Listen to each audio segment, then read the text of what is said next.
Assalamualaikum warahmatullahi wabarakatuh. Saya atas nama Binaya Fahrizal Silalahi dengan NIM 21020010002.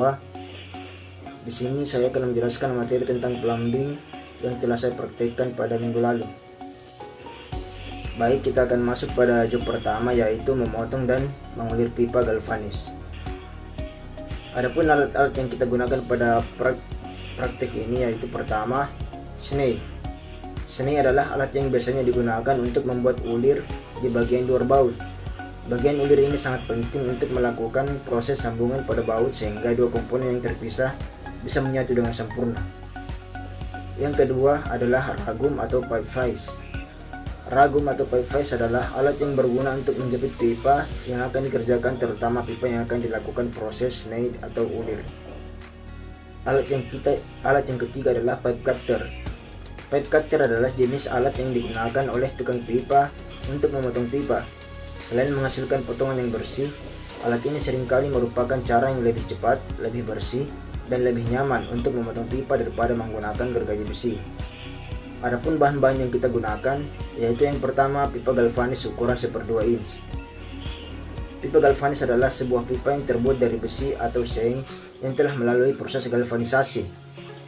Metode ini yaitu pipa dicelupkan ke dalam seng cair yang akan berfungsi sebagai pelindung dari permukaan pipa.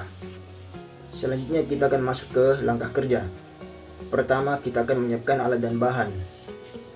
Kedua, mengatur alat sney sebelum memasukkan ke dalam pipa galvanis dengan aturan sesuai ukuran pipa yang digunakan. Ketiga, memasukkan pipa galvanis ke dalam ragum atau pipe vise. Lalu memasukkan alat sney yang telah diatur ke dalam pipa galvanis. Setelah itu, mengulir pipa galvanis dengan memutar sney searah jarum jam secara berulang kali sampai pipa tersebut terulir sebanyak yang dibutuhkan.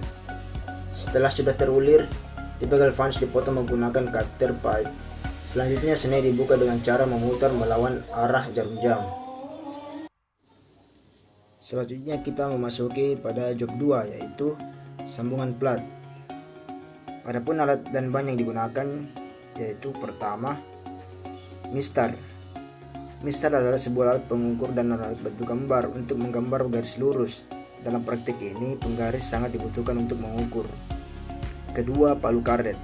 Palu karet adalah merupakan salah satu jenis palu yang digunakan tidak untuk memecah suatu benda, namun dengan bahan dasar karet ini, palu karet digunakan untuk meratakan permukaan yang penyok kembali ke bentuk semulanya.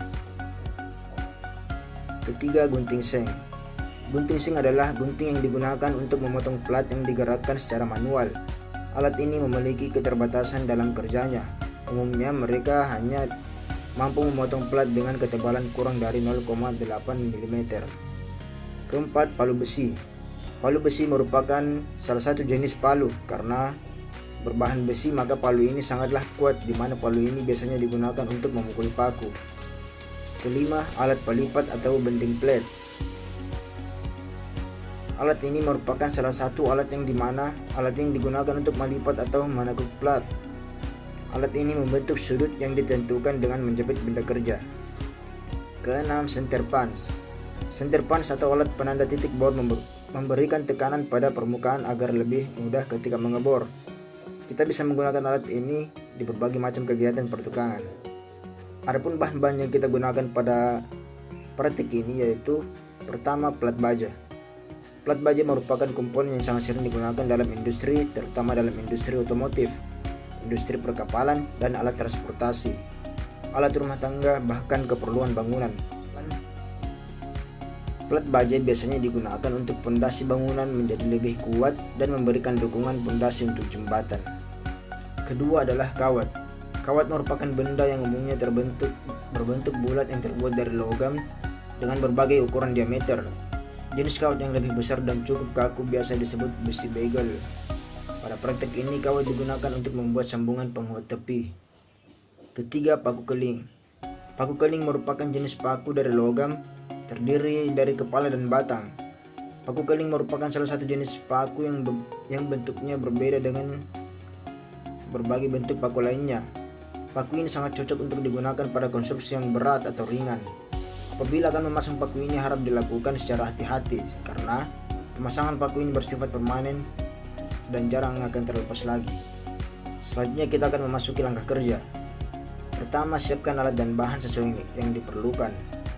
Kedua, mengukur dan menandai plat sesuai ukuran yang diperlukan. Ketiga, tumpuk kedua sisi dari plat tersebut, kemudian lubangi menggunakan center punch. Selanjutnya, masukkan paku keling pada lubang tersebut, lalu pukul paku keling menggunakan palu. Lipat plat menggunakan alat pelipat bending plat. Selanjutnya, sambungkan plat yang sudah tersambung dengan plat yang telah dilipat menggunakan jenis sambungan lipat tunggal. Kemudian, sambungkan plat berikutnya dengan menggunakan jenis sambungan lipat sudut atau atas. Selanjutnya, memasang kawat dengan tujuan membuat sambungan penguat tepi. Nah, setelah kawat telah terpasang, maka sambungan plat telah selesai. Baik, kita masuk pada job 3, yaitu membuat talang dengan ukuran 15x15. Alat yang digunakan pada praktik ini yaitu pertama, mistar. Mistar adalah sebuah alat pengukur dan alat bantu gambar untuk menggambar garis lurus.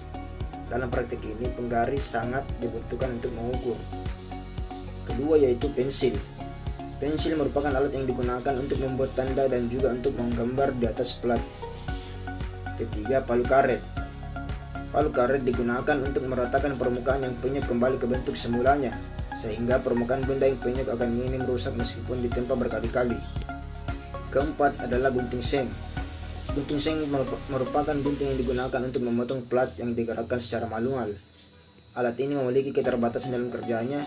Pada umumnya mereka hanya mampu memotong plat dengan ketebalan kurang dari 0,8 mm. Kelima adalah palu besi. Palu besi digunakan untuk memukul paku pada plat nantinya. Keenam adalah alat pelipat atau bending plat. Bending plat merupakan salah satu alat yang dimana alat ini digunakan untuk melipat atau meneguk plat. Alat ini membentuk sudut yang telah ditentukan dengan menjepit benda kerja. Ketujuh, center punch. Center punch atau alat penanda titik bor memberikan tekanan pada permukaan agar lebih mudah ketika mengebor. Selanjutnya, bahan-bahan yang akan digunakan pada praktik ini yaitu pertama, plat baja lembaran lapisan seng atau disingkat BJLS. Plat BJLS merupakan material baja lapis seng yang telah diproses galvanis agar tahan karat. Sering juga disebut plat lock foam. Material BJLS ini banyak digunakan untuk pembuatan ducting atau talang. Ketebalannya pun beragam disesuaikan dengan tujuan.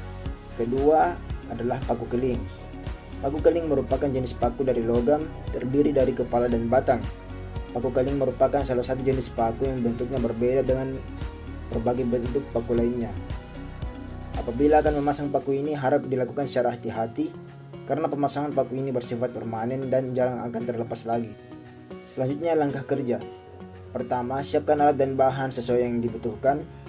Kedua, memotong plat BJLS sesuai ukuran yang telah ditentukan.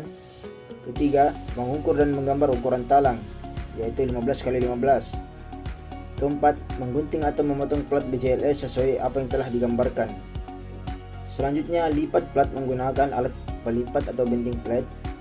Lalu hubungkan plat tersebut dan membentuk talang. Lubangi pinggiran plat menggunakan center punch. Setelah itu, masukkan paku keling ke dalam lubang tersebut. Setelah paku keling telah masuk ke dalam lubang, maka selanjutnya balikkan plat tersebut dan pukul paku keling menggunakan palu besi. Setelah paku keling sudah terpasang semua, maka talang pun sudah jadi. Selanjutnya job 4, yaitu membuat instalasi sambungan pipa galvanis. Alat dan bahan yang digunakan yaitu pertama, alat sney. Sney adalah alat yang biasanya digunakan untuk membuat ulir di bagian luar baut. Bagian ulir ini sangat penting untuk melakukan proses sambungan pada baut sehingga dua komponen yang terpisah bisa menyatu dengan sempurna. Kedua yaitu ragum. Ragum adalah alat yang berguna untuk menjepit pipa yang akan dikerjakan. Alat ini berbeda dengan ragum secara umum karena alat ini khusus digunakan untuk menjepit benda kerja yang bulat seperti pipa atau poros. Ketiga yaitu pipe cutter. Pipe cutter di sini digunakan karena menghasilkan potongan yang bersih. Alat ini seringkali merupakan cara yang lebih cepat, lebih bersih, dan lebih nyaman untuk memotong pipa daripada menggunakan gergaji besi. Adapun bahan-bahan yang kita gunakan yaitu pertama, pipa galvanis dengan ukuran 1/2 inch. Pipa galvanis adalah sebuah pipa yang terbuat dari besi atau seng yang telah melalui proses galvanisasi. Metode tersebut adalah pipa akan dicelupkan ke dalam seng cair yang akan berfungsi sebagai pelindung dari permukaan pipa. Kedua adalah sambungan 90 deck elbow. Sambungan yang satu ini mungkin sering dilihat, sebuah sambungan yang menghubungkan dua jalur untuk membelok. Sambungan ini terbagi ke dalam dua sudut, pertama 90 derajat dan 45 derajat. Ketiga yaitu sambungan soket atau lurus. Sambungan soket adalah fitting yang digunakan untuk menghubungkan dua pipa galvanis dengan ukuran yang sama secara langsung. Soket berfungsi untuk menjaga kontinuitas aliran dan memperpanjang pipa. Soket juga disebut dengan istilah kopling atau shock di pasaran. Keempat yaitu sambungan equal T. Jenis T fitting ini digunakan untuk menghubungkan dua pipa dengan diameter yang nominal yang sama. Jenis fitting ini berbentuk seperti huruf T yang menjadi ciri khasnya. Kelima, sambungan union fitting. Union fitting yaitu kelengkapan pipa yang berfungsi untuk menciptakan koneksi yang aman dan semi permanen antara dua pipa. Memakai union dalam proses penyambungan mampu memberikan sebuah kelebihan, yaitu ketika pipa ingin dilepas, sistem perpipaan tidak akan mengalami deformasi atau merusak bagian sistem lainnya. Selanjutnya, langkah kerja. Pertama, menyiapkan alat dan bahan sesuai kebutuhan. Kedua, memotong pipa galvanis sesuai ukur yang telah ditentukan. Ketiga, memasukkan pipa galvanis ke ragum.